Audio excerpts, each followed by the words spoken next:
You know, there is this one specific type of pain that just stays with you when the very people who should have your back no matter what look you in the eye and tell you that you are basically a nobody. Now, for most of us, we just kind of figure out how to carry that weight and go on with our lives, right? But then there is this other group of people who can't move on. Instead, they take that insult, and then very slowly they begin planning something sinister. Not because they want the world to finally see how great they are. That's not even their problem. They are actually doing it because they want the whole world to look like a bunch of idiots for ever thinking they were nothing. And of course, today's story is just exactly like that. If you are ready for this, first give this video a like, and then sit back and let me tell you this story. So the story of Han van Meegeren starts back on October 10th, 1889. He was born in a Dutch city called Deventer, the third of 5 children, and he absolutely loved drawing. But right from the start, he was in a tough spot because he grew up in a house where having any kind of artistic dream was completely off limits. His father was a school teacher, and he didn't just dislike the idea of his son becoming an artist, he absolutely hated it. He thought the whole profession was shameful and didn't have any real value at all. Well, one day his father actually caught him sketching, and the way he reacted was just incredibly cold. He didn't just yell at the boy. He made Han sit down and write one specific sentence over and over 100 times. The sentence was, "I know nothing. I am nothing. I am capable of nothing." And I honestly find it hard to understand how a parent does something like that to a child. He wasn't just punishing his son for drawing, he was forcing the boy to drill his own worthlessness into his brain until he believed it. That one sentence stayed with Han forever. It ended up being the thing that fueled almost every choice he made in this story for the next 40 years. But then, Han started going to the higher burger school, and that's where things finally took a turn for him. He met a teacher there named Bartus Korteling, who was a painter himself. It didn't take long for Korteling to become the single most important person in Han's life. Now, Korteling was completely obsessed with the old masters from the Dutch Golden Age. To him, Johannes Vermeer was the greatest painter who ever lived. He didn't just show Hans how to look at those old paintings either. He went much deeper than that and taught him the actual chemistry of the art. He showed Han exactly how Vermeer used to mix his own colors, how he layered those thin glazes to get that specific look, and how he built up the texture on the canvas. But there was a catch. Korteling also had this intense, burning hatred for modern art. He looked at Impressionism and all the new styles coming out and thought they were absolutely disgusting. He even called them degenerate. And because Han looked up to Korteling so much, he took those opinions on as his own. By 1907, Han's father stepped back into the picture and forced him to go to the Delft University of Technology. He wanted his son to study architecture, and Han actually went along with it for a while.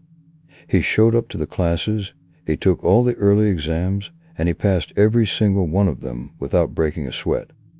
He even designed a real, working boathouse for the rowing club he belonged to. But when the day finally arrived for him to take his final engineering exam, he just wouldn't do it. He had already finished every other requirement and proved he was more than smart enough to do the work, but then he just walked away from the whole thing. He knew exactly what he wanted for his life, and being an architect wasn't part of it. He wanted to be a painter. In January of 1913, he really proved to everyone that he knew what he was doing. Every 5 years, the Technical University in Delft gave out a gold medal for the best piece of art, and it was the most important prize the school had. Han ended up winning it for a painting he called Study of the Interior of the Church of St. Lawrence in Rotterdam. Once he had that medal in his hand, he officially quit the architecture program for good and signed up for art school over in The Hague. Throughout the rest of the 1910s and into the early 1920s, Han actually started making a real name for himself. He worked as a portrait painter in The Hague and made a very good living doing it. He spent his time painting wealthy English and American socialites who would go down to the French Riviera for the winter. He even got the chance to paint a picture of Princess Juliana's pet roe. He titled that one Hertje, which is Dutch for the fawn. In 1927, a publishing company turned that painting into a copper print, and it became an absolute hit. People were buying it like crazy. It got so popular that eventually you could find that specific print hanging on the wall in about 1 out of every 5 homes in the entire Netherlands. So, he was having this real, solid success. He held an art show in The Hague in 1917, and the people who wrote the reviews gave him some very nice things to say. But then, in 1922, he put on a second show, and this time he focused only on religious paintings of Christian scenes. This time, the reaction from the critics was totally different. They weren't nearly as excited about him anymore. They looked at what he had painted and admitted that he clearly had amazing talent when it came to the technical side of things, but they felt like his style was just a copy of the old masters. They basically told him his work was just an imitation and wasn't a real, original creation at all. And after that, all the praise just stopped. By 1928, the art world had pretty much made up its mind about Han van Meegeren, and the verdict wasn't going to change. There was one big review that everyone was reading where the critic called him a talented technician who basically just made copies of the Renaissance style. This critic wrote that Han had every single quality you'd want in an artist, except for one thing: originality. You could imagine how much that had to sting for a guy who had spent his entire life trying to prove to the world, and probably his father, that he was actually worth something. While Han was stuck in the past, the rest of the art world was moving fast towards styles like Cubism, Surrealism, and abstract art. Han absolutely hated those movements, and he didn't keep it to himself. He started attacking them every chance he got. In April of 1928, he teamed up with a journalist named Jan Ubink to start their own monthly art magazine. They called it De Kempvan, which is Dutch for the rough. They spent 2 whole years using that magazine as a weapon, just constantly bashing modern art and any critic who liked it. Month after month, Han used those pages to scream at the people in charge of the art world. But the critics didn't care. They didn't change their minds about his paintings at all. In fact, the people he was attacking just ignored him completely. By March of 1930, the magazine ran out of money and had to shut down. His personal life was going through some serious changes right around then, too. He had divorced his first wife, Anna de Voot, back in July of 1923. Then, in 1928, he got married again, this time to an actress named Jo Orlemans. There's a bit of a twist there, though. Before she married Han, Jo had actually been married to a very well-known art critic named C.H. de Boer. Once the magazine went under, something inside Han just snapped. He realized that yelling at the critics in public wasn't getting him anywhere, so he stopped the fighting and started planning something else entirely. In 1932, he and Jo packed their bags and moved down to a village in the south of France called Roquebrune-Cap-Martin. He rented out this massive, furnished mansion they called Primavera, and when he moved into that house, he had a very specific goal in mind. He was going to paint a fake Vermeer. His plan was to make it so perfect that those same experts who called his own work unoriginal would look at this forgery and call it a historical masterpiece. He wanted to wait until they officially verified it was real and bought it, and then he was going to tell the world what he'd done. Inside that Primavera mansion, Hans started doing some very intense, organized research into the chemistry of 17th-century painting. He knew exactly what kind of tests the experts would use to check if an old painting was real, and he was determined to beat them at their own game. The first massive hurdle Han had to clear was the canvas itself. He knew that if he just painted on a brand new piece of fabric, the experts would look at it with an X-ray machine and see the modern threads immediately. To get around this, he went out and bought genuine 17th-century Dutch paintings that were completely mediocre, the kind of art that nobody really cared about. In 1934, he picked up one of these called The Awakening of Lazarus. His plan was to scrape some of the old paint off and then paint his forgery right over the top of the original work.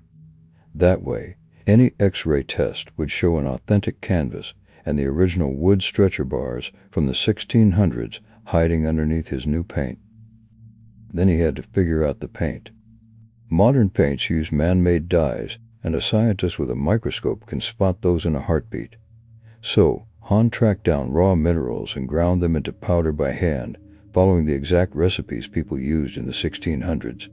He used real lapis lazuli for his blues, cinnabar for his reds, and indigo for the darker parts of the picture.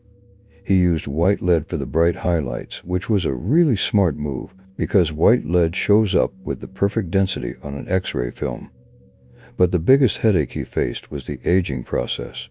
Normally, linseed oil takes anywhere from 50 to 100 years to fully dry out and get hard. Back in the 1930s, when art experts wanted to test a painting, they used something called the needle test. They would literally take a sharp needle and press it hard against the paint. If the paint was fresh, the oil would give way and the needle would sink in. But if the paint was 300 years old, it would be as hard as glass and the needle would just bounce off. Hahn had to find a way to make brand new paint turn rock hard instantly, and his solution was honestly genius. Instead of using regular linseed oil, he mixed his raw colors with phenol formaldehyde. Most people know this stuff as Bakelite. It was an early type of plastic that came out in the early 20th century. The thing about Bakelite is that it hardens permanently when you hit it with high heat. But mixing plastic into its paint created two new problems. First, it made the paint turn yellow way too fast. Second, it created a heavy chemical smell that filled up his entire house. To fix the yellowing, Hahn started mixing lilac oil into the Bakelite solution. Then, to deal with the smell, he bought bunches of fresh lilacs and kept vases of them all over his studio. Whenever anyone came to visit the Primavera mansion, they noticed the strong flowery scent and just assumed it was coming from the lilacs in the room. They never suspected they were actually smelling synthetic plastic hardening on a canvas. Once Hahn finished a painting, he would slide the whole thing into a custom-built oven he had installed right there in his studio. He would crank the heat up to somewhere between 100 and 120 degrees Celsius. This intense heat cooked the Bakelite, which made the paint harden instantly to mimic 300 years of natural aging. When he finally pulled the canvas out of the oven, it passed that needle test without any trouble at all. Even better for him, the baked Bakelite became totally immune to alcohol or the regular chemical solvents that experts used to check if a painting was fresh. After he let the canvas cool down, Hahn took a heavy cylinder and rolled it right over the stiff surface. This crushed the paint and created a massive network of tiny cracks all over the image. This kind of cracking pattern is called craquelure, and usually it only happens naturally over hundreds of years. But Hahn knew that fresh cracks looked too clean, while real old ones looked dirty. To fix that, he took black India ink and washed it over the entire surface. The dark ink would seep down into those tiny little fissures and dry there, which perfectly mimicked centuries of built-up dust and grime. He even went so far as to make his own paintbrushes from scratch using badger hair, just because historical records mentioned that Vermeer used badger hair brushes. The man had incredible discipline, and he spent years just getting the chemistry right. Between 1932 and 1937, he actually finished 4 different practice canvases. He did 2 in the style of Vermeer, 1 like Francois', and 1 in the style of Gerard Terborch.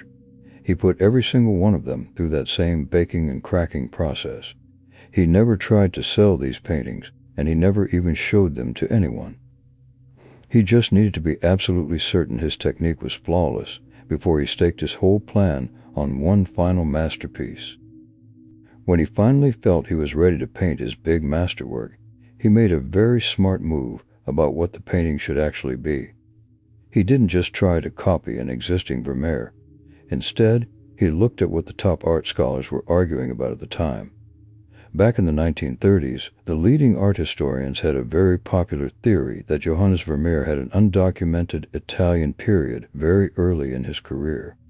They were convinced Vermeer had traveled to Italy to study the work of Caravaggio, and they used that theory to explain why some of his early paintings had a certain look. But the thing was, Nobody had ever found a single painting from this supposed time in Italy. It was nothing more than an academic guess. The most vocal supporter of this whole theory about Vermeer going to Italy was a man named Abraham Bredius. At the time, Bredius was 83 years old, and everyone in the international art world looked at him as the absolute final word on Dutch Golden Age paintings. If Abraham Bredius told you a painting was a Vermeer, then as far as the world was concerned, it was a Vermeer. Nobody ever second-guessed his eye. Han van Meegeren knew this, so he went out and read every single book and article that Bredius had ever put into print. Han decided to engineer his forgery to be the exact missing link that Bredius had been dreaming about finding.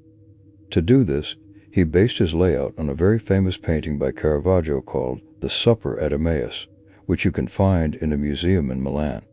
He took that Italian style of arranging the figures and blended it with the colors Vermeer was famous for using.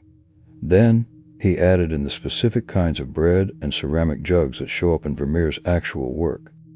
He painted this entire masterpiece right on top of that old Awakening of Lazarus canvas he had bought. It was a pretty big piece of art, measuring 115 centimeters by 127 centimeters. And when he was finished, he gave his new creation the same name as the Caravaggio piece, The Supper at Emmaus. By September of 1937, the painting was ready. Han packed it up and gave it to a friend of his, a lawyer from Amsterdam named C.A. Boone. He gave Boone a very simple cover story to tell. He claimed he had stumbled across a real Vermeer in a private estate, and he asked Boone to take it down to Monaco to show it to Abraham Bredius. Han made sure to stay completely out of the picture. He knew that if his name was attached to the canvas in any way, the critics would just laugh and reject it immediately. So Boone took the painting to Monaco and put it right in front of the 83-year-old expert. When Bredius looked at the canvas, the sight of it completely overwhelmed him. He saw the Caravaggio layout, he saw those Vermeer colors, and he realized he was looking at the exact painting he had spent his whole career hoping to find.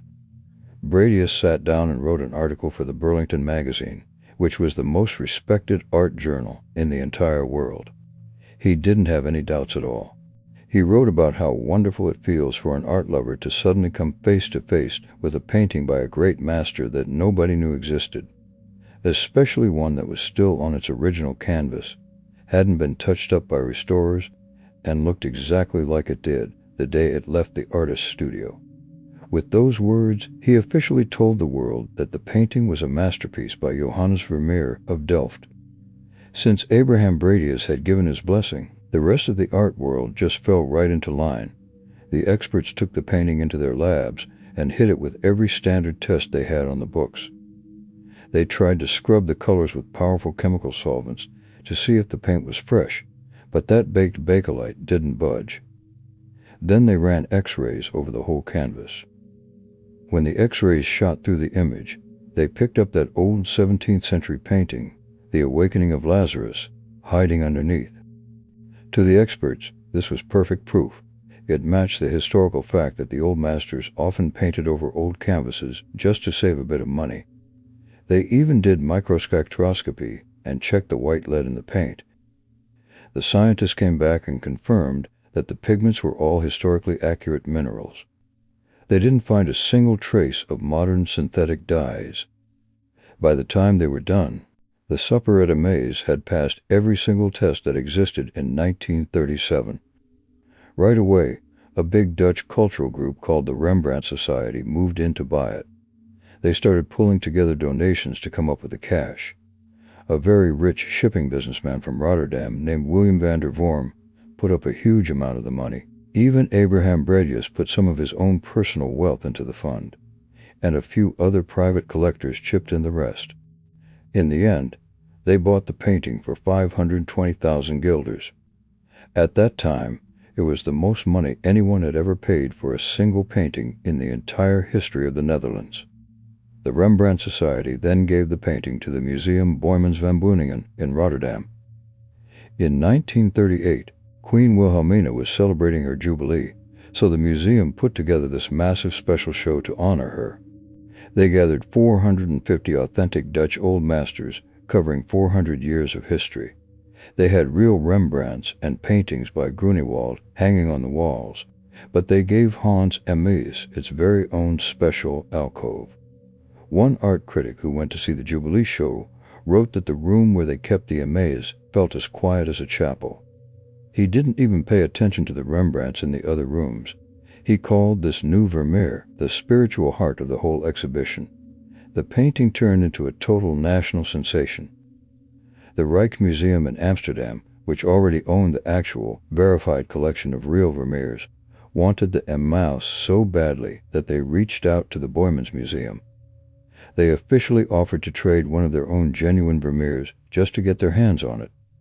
But the Boymans Museum said no. They were convinced they had the greatest Vermeer in existence, and they weren't about to give it up. As for Hans van Meegeren, he collected his massive pile of money from the sale and headed for Nice.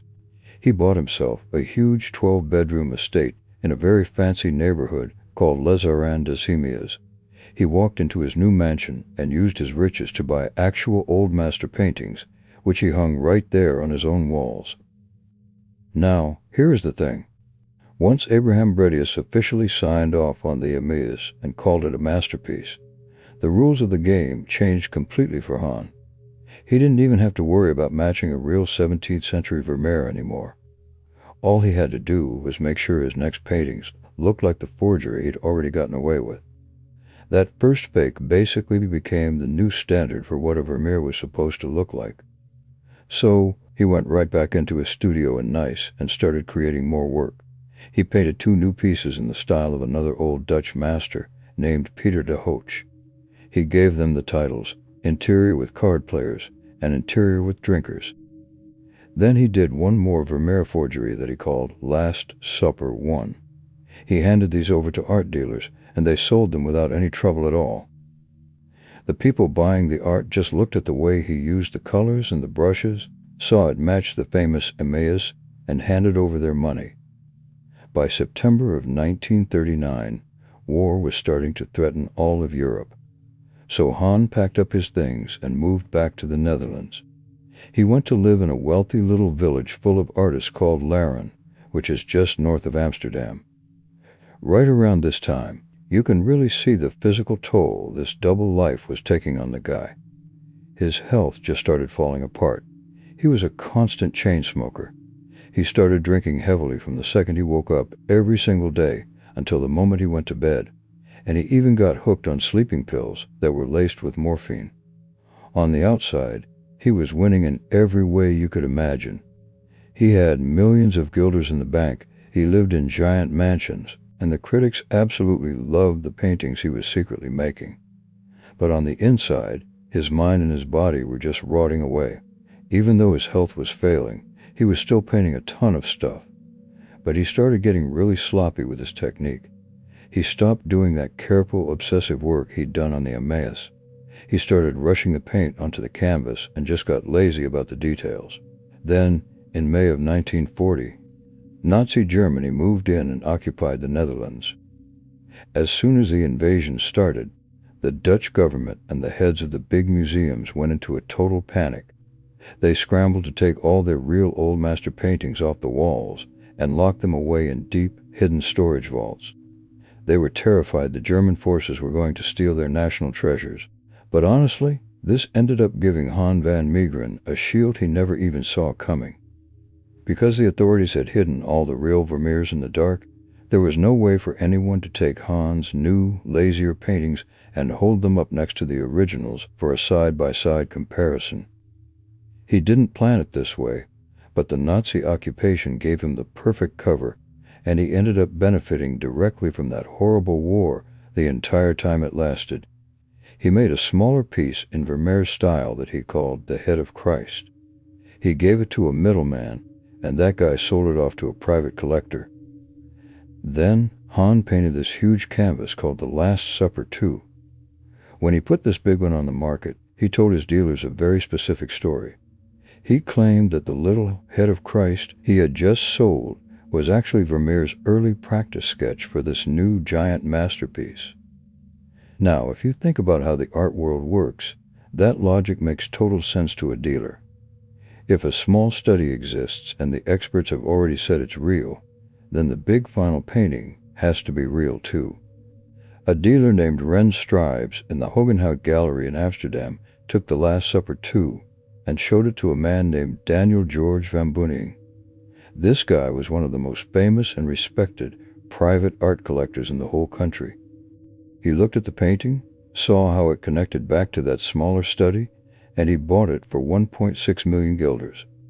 Hahn put together another fake Vermeer that he titled The Blessing of Jacob. A very rich businessman named W. van der Worm bought that one, and he paid 1.27 million guilders for it. Now here's the really crazy part. Hahn knew that specific painting was actually pretty bad. The brushstrokes looked like he was in a hurry, and he had put nearly enough thought into how he laid out the whole scene, compared to his older fakes, but he just shrugged it off because people bought them anyway. He just stopped caring about the art altogether.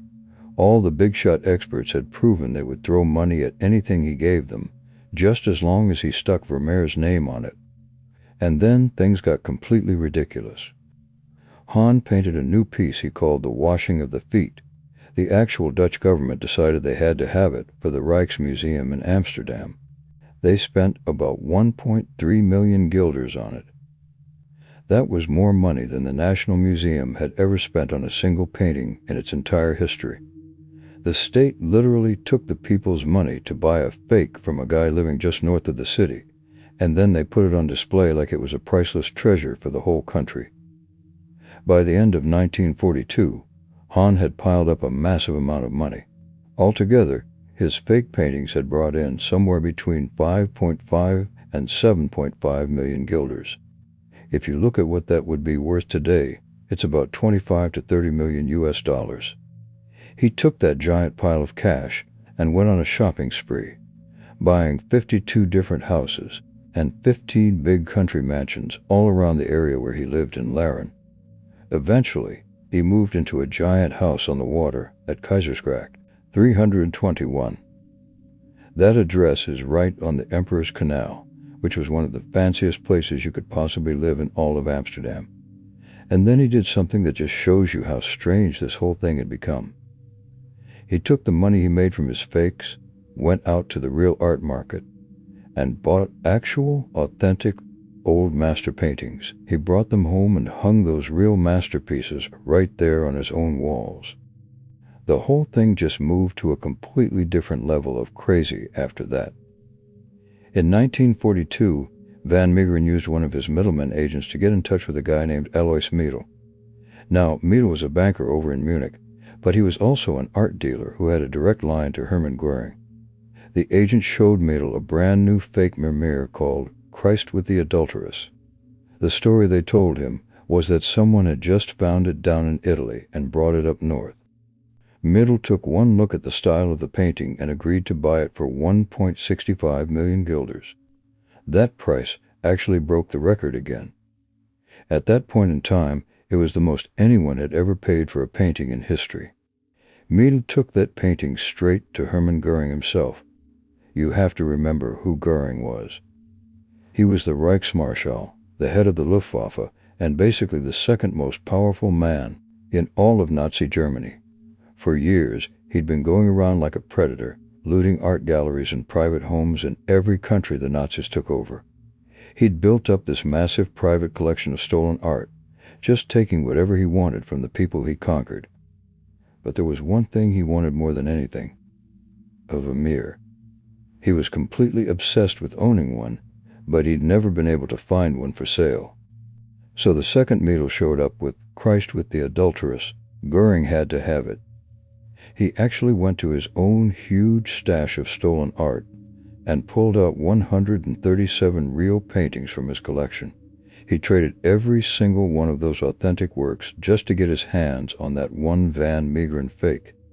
Göring took the painting back to Karenhall, his country estate near Berlin, and he showed it off as the absolute crown jewel of everything he owned. By August 25, 1943, the war started to shift. Göring could see the Allied forces moving in, and the planes were dropping bombs on Germany constantly. He realized his collection wasn't safe, so he took all 6,750 pieces of art and moved them into an old, abandoned salt mine down in Austria. The Nazis loved using these deep underground mines because the air stayed at the exact same temperature and the depth meant no bomb could ever reach the paintings. Göring sent Christ with the Adulteress down into that mine along with everything else he'd stolen. But here's the thing about Göring. He was incredibly organized. He kept these very detailed inventory books, almost like he was running a legitimate national treasury. He wrote down exactly where every painting came from, who had owned it before, and the whole chain of how it got to him. He wanted a permanent record to prove how he'd acquired all these pieces, and he kept those ledgers right there in the salt mine with the art. In December of 1943, Hahn and his wife Jo went through a legal divorce, but they didn't actually break up. They kept living together just like before in their Amsterdam house. The whole divorce was really just a trick to move his money around. Hahn transferred a huge amount of his property, his bank accounts, and all his houses into Jo's name. He was terrified the authorities might seize his wealth because of the war, so he moved everything on paper where he thought nobody could touch it. By May 17th, 1945, the war in Europe was finally over. That's when the Allied Monuments men showed up at that Austrian salt mine. These guys were part of a special military unit whose whole job was to find and save all the art the Nazis had stolen.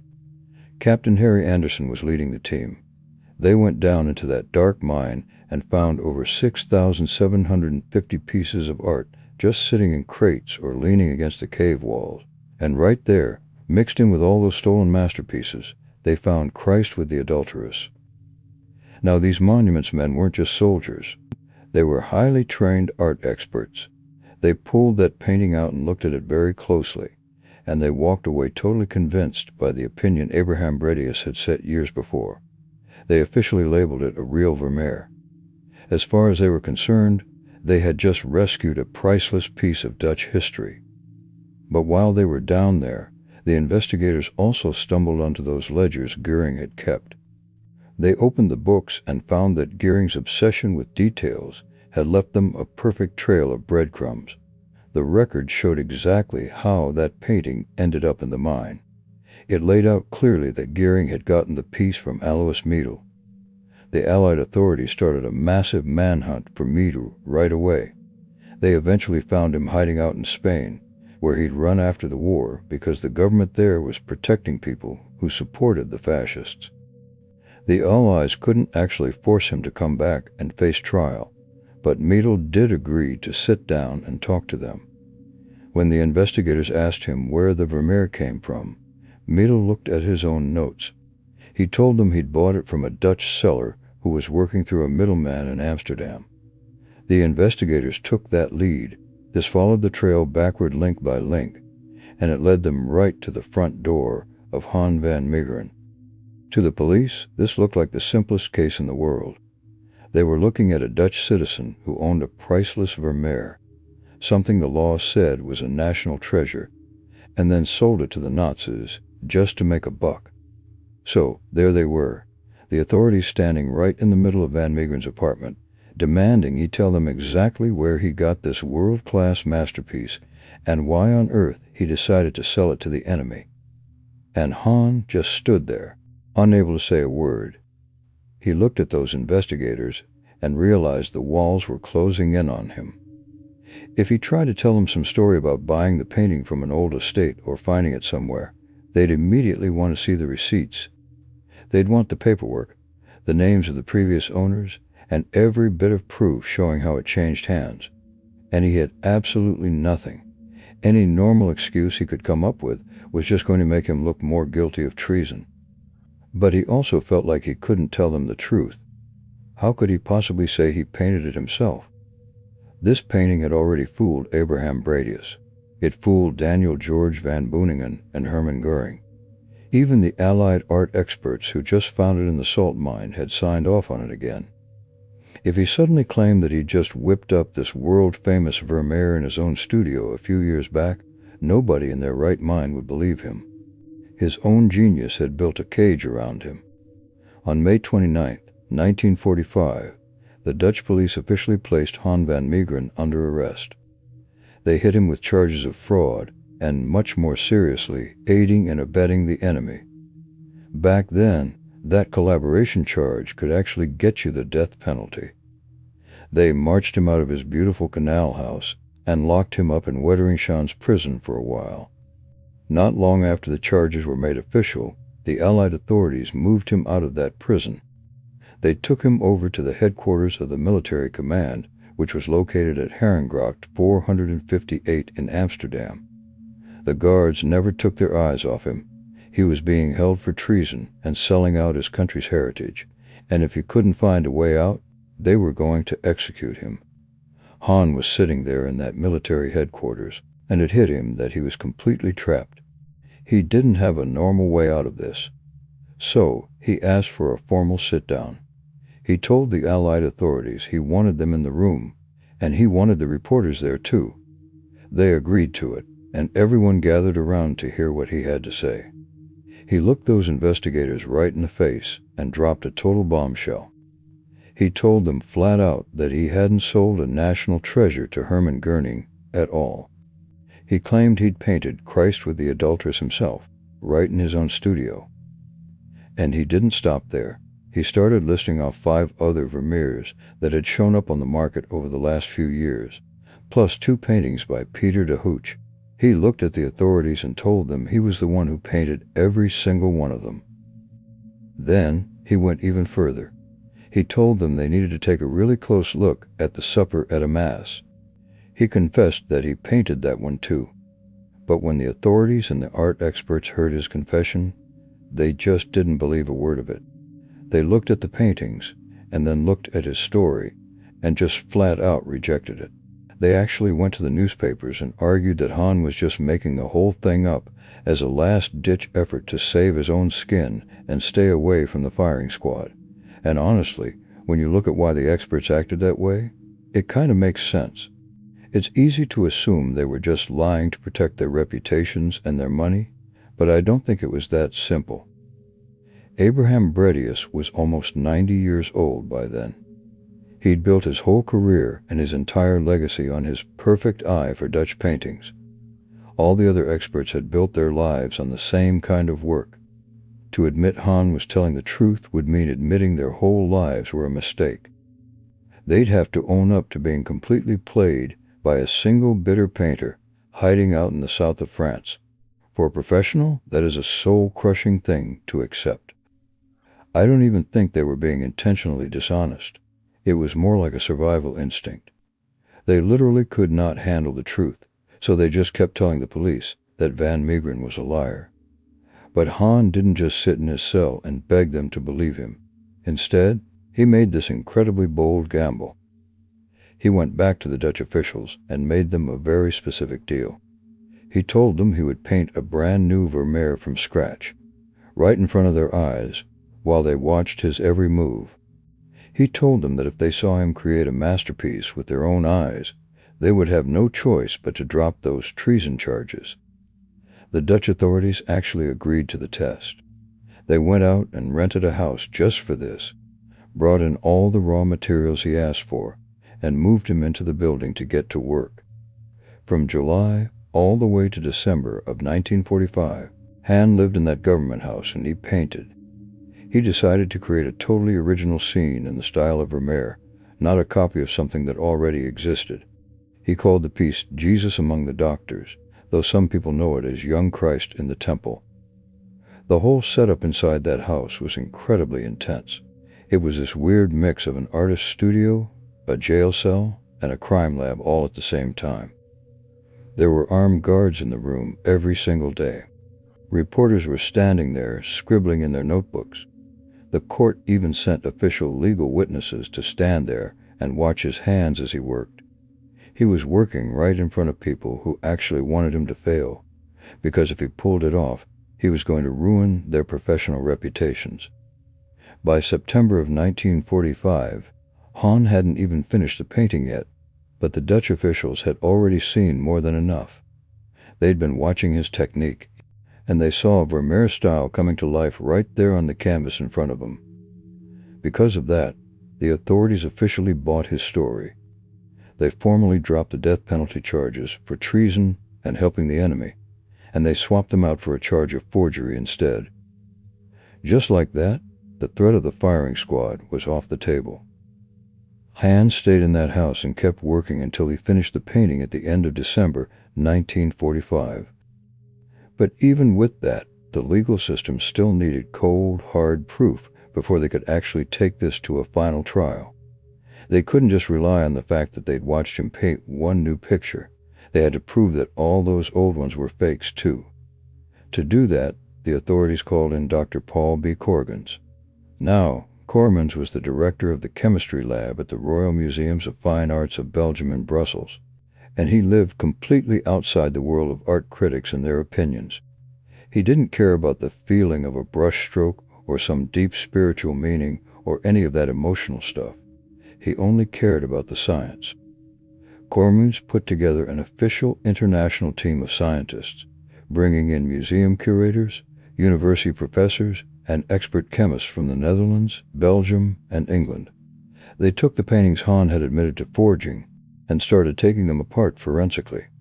They dug deep into what the paint was actually made of and found the exact ingredients Hahn had used. The tests proved once and for all that there were phenol formaldehyde resins inside the paint. Specifically, they found commercial brands like Bakelite and Albertol. These were synthetic plastic chemicals that Hahn had used to make the paint harden instantly. And then, Cormans actually found the physical evidence to back up all that chemistry. When investigators searched Hahn's studio, they found a bottle of Albertol sitting right there in his workspace. That discovery was the end of the line for the experts' claims. Chemists didn't even invent phenyl formaldehyde until the early 20th century. It literally didn't exist before then. Cormans laid it all out very simply in his report. Since those specific 20th century plastics were inside the paint, it was chemically and physically impossible for any of those paintings to have been made in the 1600s. Cormans and his team also spent a lot of time looking at those tiny little cracks that cover the surface of old paintings, which experts call craquelure. They actually zoomed in on the dark dust that had settled deep inside those cracks, and that dust looked exactly the same everywhere they checked.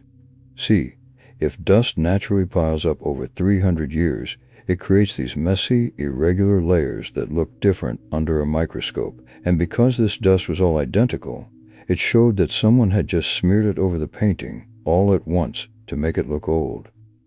Once the government got the official report from the Cormans Commission, they dropped that collaboration charge for good. They officially cleared his name of treason. Now, the only two charges left on his record were forgery and fraud. Once the news of Hans' confession and that live painting demonstration leaked out to the newspapers, the way everyone felt about him changed almost instantly. People did not look at him like some criminal who had cheated his own country anymore. They did not really give a damn about the rich art collectors who had lost their money. All they cared about was what he had done to Hermann Göring. This story just took over the whole country. Everyone saw a Dutch artist who had the guts to swindle the second most powerful man in the Nazi regime. He managed to pull 137 real stolen Dutch paintings out of Göring's clutches, and in return, he gave the Nazi a worthless piece of baked plastic. The press even started reporting on how Göring took the news. The Allied authorities actually went into his jail cell and told him that his favorite possession was just a total fake that some guy in Amsterdam had painted. The report said Göring acted as if he had discovered evil in the world for the very first time. The Dutch public absolutely loved it. They had just survived a brutal, devastating occupation, and they really needed a story where a regular citizen made their oppressors look like fools. They turned Hahn into a massive folk hero, almost overnight. By October of 1947, the newspapers ran a big national poll to see who the most popular people in the Netherlands were. The Prime Minister took the top spot, which makes sense, but Han van Meegeren actually came in at number 2. He was literally the second most famous and well-liked man in the whole country. He even beat out Prince Bernhard, who was the husband of Princess Juliana. On October 29, 1947, the trial officially started in room 4 of the regional court in Amsterdam. The place was packed to the rafters with lawyers, reporters, and people who just wanted to see what would happen. A prosecutor named H.A. Wassenberg stood up and laid out the official charges. Since they couldn't charge him with treason anymore, Wassenberg stuck to the forgery and the fraud. He talked about all the money people had lost and asked the judge to give Hahn a 2-year prison sentence. But even with all the evidence, some people in the art world just couldn't handle the truth. Daniel George van Beuningen, that incredibly rich collector who had bought The Last Supper too, and a bunch of other fakes, absolutely refused to admit he'd been conned. He had spent more than 1,000,000 guilders on those paintings, and he felt totally humiliated. So, instead of blaming Hahn, he went after the scientist. He filed a massive lawsuit against Dr. Cormans in a court in Brussels. Van Beuningen demanded £500,000 in damages and tried to force Cormans to get up and say his chemical tests were all wrong. When you look at that lawsuit, it really shows you how stubborn people can be when their pride is on the line. This guy lost a fortune because he bought a fake, and his first instinct was to try and bankrupt the chemist who proved it wasn't real. But the court wasn't having it. They looked at the science and the evidence and sided completely with Cormans. Van Beuningen lost that case. During the trial, Hahn finally got his chance to speak for himself. He stood up right there and didn't make any excuses. He told them that he was driven by the disappointment of never getting any credit from other artists or critics. He said he made up his mind to get back at the experts by doing something the world had never seen before. On November 12, 1947, the judge came back with a verdict. The court found Hahn van Meegeren guilty of both fraud and falsification. The judge sentenced him to 1 year in prison. Now, if you look at the law, that was the absolute shortest sentence the judge could possibly give him for those crimes. Hahn had pulled off the most daring, expensive, and complicated art scam in modern history, and he walked away with the lightest punishment on the books. The court didn't even haul him off to a cell right then. They actually let him go back to his own house while the authorities handled the paperwork for his transfer to prison.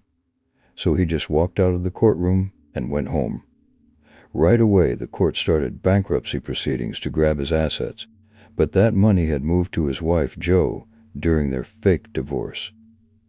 The authorities couldn't prove she knew anything about the forgeries, so all the property and cash in her name legally stayed hers. 2 weeks later, on November 26, 1947, Hahn's time for any legal moves officially ran out. It was the very last day his lawyers could have filed an appeal against his conviction. On that exact day, Hans had a massive heart attack at his house. Doctors rushed him to the Valerius Klinik hospital. He actually made it through that first heart attack and stayed in his hospital bed for a month. But then, on December 30th, 1947, he had a second heart attack. But he did not survive this one. The doctors pronounced him dead that afternoon. He was 58 years old, and he died without ever serving even one single day of his prison sentence. Even after he was gone, the court kept pushing those bankruptcy cases. The authorities ordered a huge auction of everything he owned. They had to sell it all off to try and pay back the people he'd scammed and to cover the massive amount of income tax he owed on all those secret sales. The auctioneers sold every house and every item that was still legally in Hahn's name. That painting he'd done while the guards were watching him, Jesus Among the Doctors, only brought in 3,000 guilders at the auction.